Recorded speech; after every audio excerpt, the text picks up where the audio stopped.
berdasarkan peraturan BPJS Kesehatan nomor 3 tahun 2024, itu ada Oke.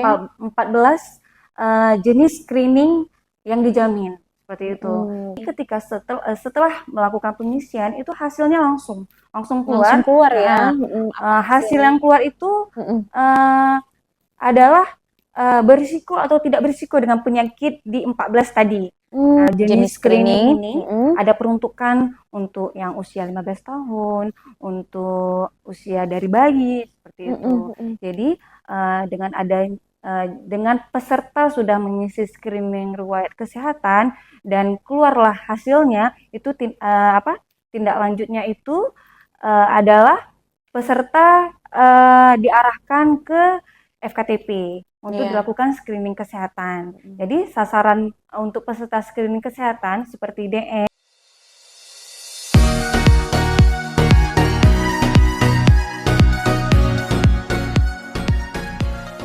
risiko. Jadi peserta ini misalnya nih, Iya. kita wanita di atas umur 15 tahun mengisi screening riwayat kesehatan, kemudian hasilnya itu berisiko.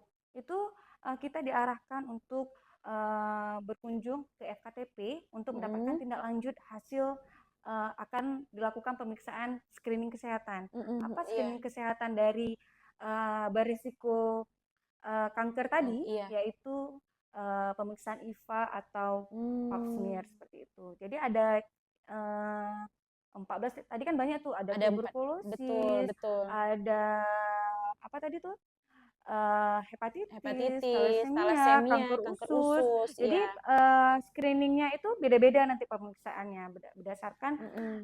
kesesuaiannya seperti itu, Oh Rika. iya, oke. Berarti sebenarnya kalau secara umum tidak ada batasan umur ya? Iya, Yang 15 mm-mm. tahun itu tadi hanya untuk beberapa penyakit atau ya? Iya, Mm-mm. jadi misalnya nih kayak bayi, kayak Iya, misalnya untuk bayi tadi ya. screening thalassemia. Mm-mm. Screening thalassemia itu diberikan kepada usia di atas 2 tahun. Oke, Nah, iya gitu. iya Jadi berat. Mm-mm. semua peserta mengisi Mm. screening umur di atas 2 tahun memiliki Mm-mm. risiko thalassemia, Iya. maka akan dilakukan pemeriksaan screening thalassemia seperti itu. Mm-mm. Jadi Oke. misalnya nih ada yang untuk screening paru.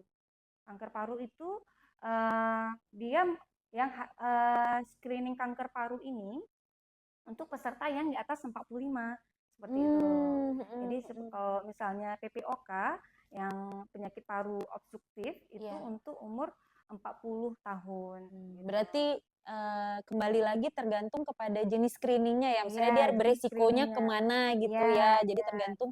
eh, jadi misalnya tidak ada maksudnya tergantung jenis penyakitnya. Di situ ada batasan umurnya mungkin Iya, ya. iya, Karena iya betul. iya. Oke, berarti kayak ini Mulia nih. Kayak saya nih kan. Ini kan kadang-kadang nih belum tahu nih kapan sih sebenarnya harus dilakukan screening riwayat kesehatan nih. Mm. Misalnya kayak Rifka nih belum belum pernah screening. Nah, sebenarnya kapan sih waktu yang tepat untuk melakukan screening riwayat kesehatan Hmm. gitu. Jadi screening riwayat kesehatan itu dilakukan 1 kali dalam setahun, Mm-mm. kecuali untuk screening thalassemia yang hanya sekali dalam sekali seumur hidup. Seumur hidup. Oh, seperti Gitu. itu. Jadi kalau Mm-mm. misalnya yang lainnya Iya, itu kita setahun. diharapkan Iya, setiap tahun dapat mengisi screening riwayat screening kesehatan. riwayat Jadi kita bisa kesehatan. mendeteksi sedini mungkin loh. Iya, betul. Kita ada Berisiko berisiko penyakit penyakit apa gitu apa ya. gitu. Jadi kita tahu aware gitu. Makanya kita harus Mm-mm. aware dengan kesehatan Kesehatan kita kita. gitu. Betul, betul.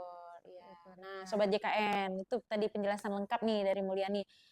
Jadi sebenarnya dalam program JKN ini banyak sekali nih manfaat yang kita terima gitu. Mulai dari penyakit ditanggung sampai dengan kita apa upaya untuk preventif pun dijamin nih sama program JKN. Begitu banyak tadi kemudahan, manfaat yang kita dapatkan menjadi apa peserta JKN. Nah, selanjutnya nih, Mulyani, di mana peserta JKN itu dapat melakukan layanan screening kesehatan? Mungkin tempat-tempatnya itu di mana Heeh. saja gitu dapat melakukan screening? Jadi bagi peserta yang sudah mengisi screening riwayat Mm-mm. kesehatan yang berisiko itu Iya. dapat langsung berkunjung ke FKTP yang bekerja sama dengan kita. Mm-mm. Baik Oke. puskesmas, FKTP swasta, kemudian ke FKRTL yang bekerja sama dengan kita dan laboratorium yang bekerja sama dengan BPJS ya. Kesehatan.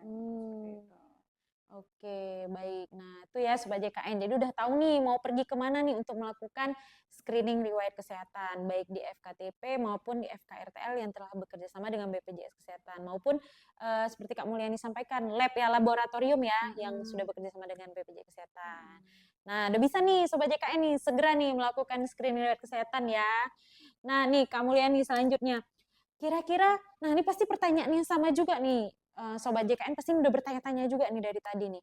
Kenapa sih, apa sih pentingnya atau urgensinya nih kita melakukan screening kesehatan nih, Kak Mulyani? Apa sih pentingnya? Jadi screening kesehatan itu sangat apa tuh namanya tuh? Sangat penting ya kayaknya ya. Penting, iya, sangat penting Iya, ya. sangat penting Karena ya. dengan ada screening kesehatan ini kita dapat tahu loh, dapat mendeteksi resiko sedini mungkin penyakit kira-kira kita berpotensi apa gitu ya penyakitnya ya. Kita dapat tahu segera mungkin apa tindak lanjutnya nanti gitu. Iya, Jadi betul, ketika kita tahu, jadi kita langsung bisa ke FKTP untuk ditindaklanjuti.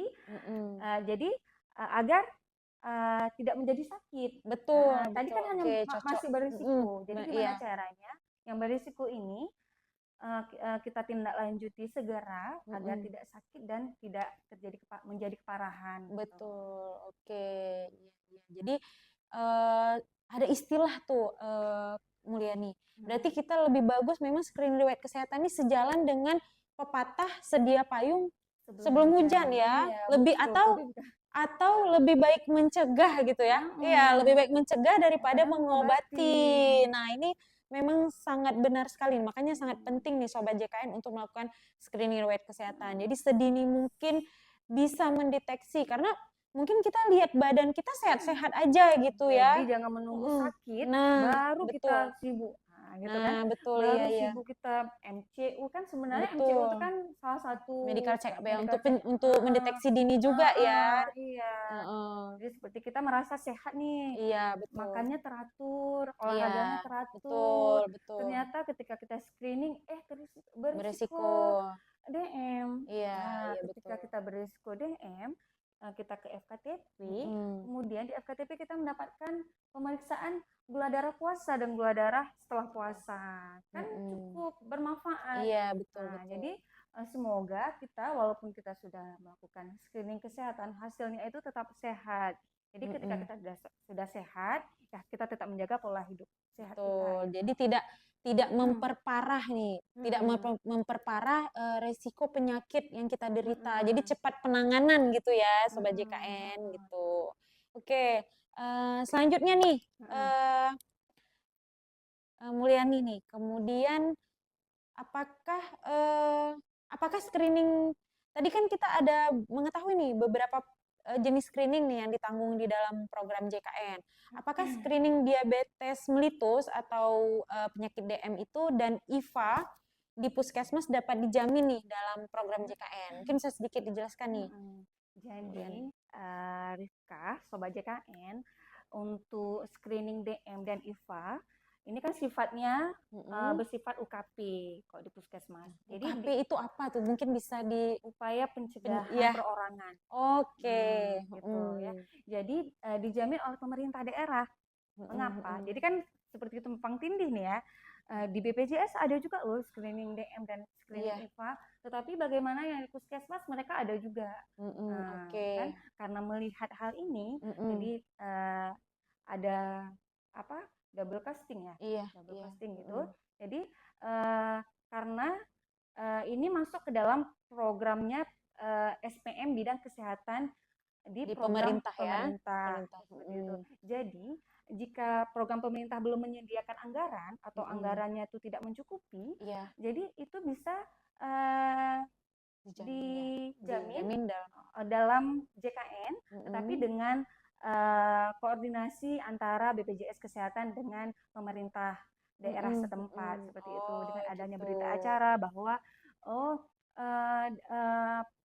pemerintah ini tidak tercukupi anggaran, jadi bisa dijamin oleh BPJS Kesehatan. Yang pastinya tetap ada koordinasi antara BPJS Kesehatan dengan